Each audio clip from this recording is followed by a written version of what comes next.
We're rolling into week 4, and a lot of you guys have some start-sit dilemmas, especially after the injury reports rolled in Friday nights, and one injury report that crushed a lot of fantasy managers, and now they got to make some moves, is Davante Adams being out. And with him being out, a lot of people are looking at Jakobi Meyers, and they're wondering, should I start him this week? He looks like a must-start right now. Looks like he's going to be soaking up all the targets.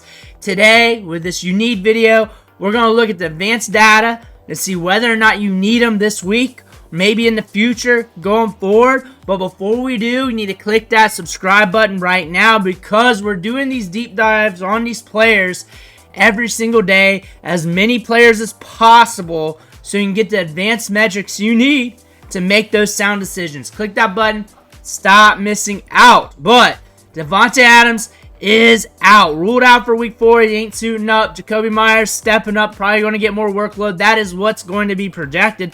Whether that happens or not, we will see. But that's what is being projected. Jakobi Meyers had 9 targets last week against Carolina. Week prior 5. Week before that 3.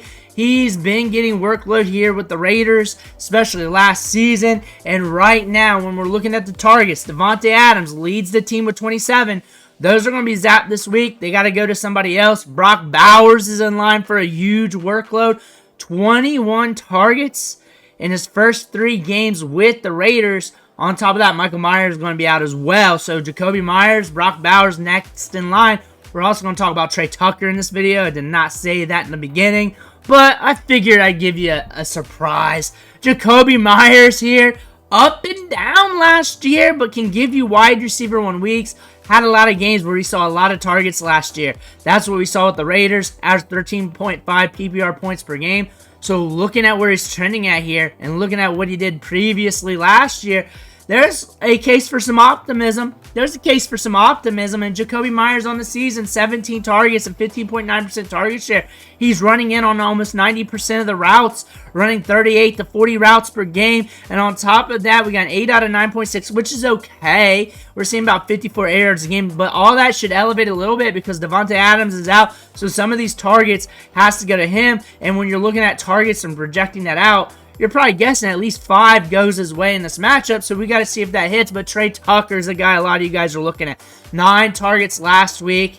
Showed some upside. Caught 7 balls for 96 yards and a touchdown.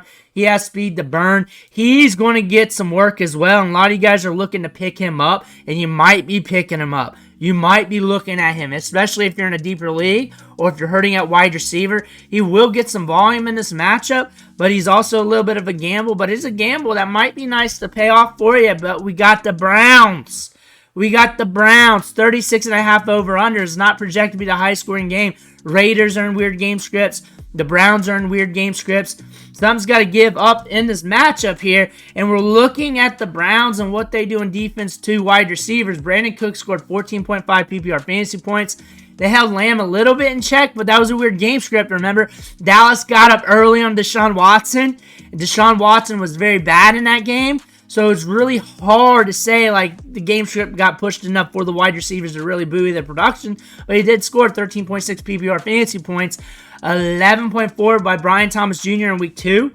Again, that was a nasty matchup as well. And Malik Neighbors goes off against the Browns. Their league average in fantasy points to wide receivers. Really, it's game script dependent. Alpha wide receiver dependent here. And looking at this matchup, it really depends on what breaks. But the Browns have a decent defense. And it's a good defense. It's a very good defense that could keep these wide receivers in check. So this isn't a guarantee. I think the guarantee is there's going to be workload sprayed around in this offense. It's not going to go to Davante Adams. And Jakobi Meyers should get a little bit more. And Tre Tucker should get a little bit more looks. With this being a tough matchup, Tucker might get a couple extra looks than what you expect. So be on the lookout for him. And then on top of that, to the tight end. Because guess what? A lot of you guys want to fire up Brock Bowers, so might as well just throw up the numbers. I don't think it really matters when we're looking at this. Brock Bowers is a different animal compared to all these tight ends. Even Jake Ferguson, he's just more talented. He's going to be used more in the slot. He's going to be used more as a big slot wide receiver unless they use him in line more with Mauer out. But that being said, I look for Brock Bowers to get his workload. I look for him to eat well in this game. And then looking at the fantasy football rankings over at 4for4.com, these are not my rankings, but I like to use them a lot. He's around 51 overall in the flex rankings with running backs, wide receivers, and tight ends mixed in, behind Dallas Goedert, behind Brock Bowers, behind Drake London, who's got a bad matchup, but a kind of okay one when it comes to point total. Deebo Samuel, Jameson Williams is ahead of him. Him and Zay Flowers is a push. I like Kenneth Walker better. I like George Kittle a little bit better. Terry McLaurin's got some upside here with the Arizona. So you're going to have some iffy start sits. If you got a player you traditionally start, you may want to roll with them because the matchup for Jakobi Meyers isn't that great. However, if it's him versus like Khalil Shakur, coin flip. Coin flip. Even though they got Jakobi Meyers ranked higher, I think Khalil Shakur is the guy for Buffalo. I don't like the matchup. I don't like the matchup for the Raiders either for these wide receivers. You don't know what's going to happen. I think both of them are in line for good targets. That being said, coin flip. I like George Pickens better than Jakobi Meyers. And there's probably some other guys ranked lower than Jakobi Meyers that I like better this week. But again, Jakobi Meyers, a dart throw play.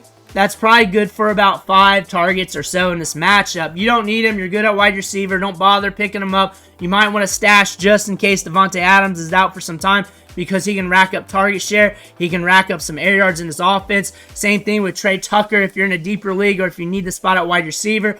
You got to chance it. He's a chance play. He's a chance play. He's a toss-up. You look at him versus another wide receiver. Honestly, it's a coin flip. If you're having to make that choice, it's a coin flip because of the matchup. It's a bad matchup. It's not a great one, but you know the workload's going to be there. You know the opportunities are going to be there. So he might hit for you, but there's also a chance he doesn't. I know that doesn't tell you much, but I'm looking at probably 5+ targets, but we got to be able to catch them. We got to get open for them, and they got to be long enough to score fantasy points and maybe some red zone looks. The workload should be there, but the points may not, but the points also might explode on you. The thing is, this matchup ain't that great with the Cleveland Browns. Be wary on that. Let me know what you think in the comments below. Make sure to hit that subscribe button on the way out. One thing for watching. Catch you on the next video.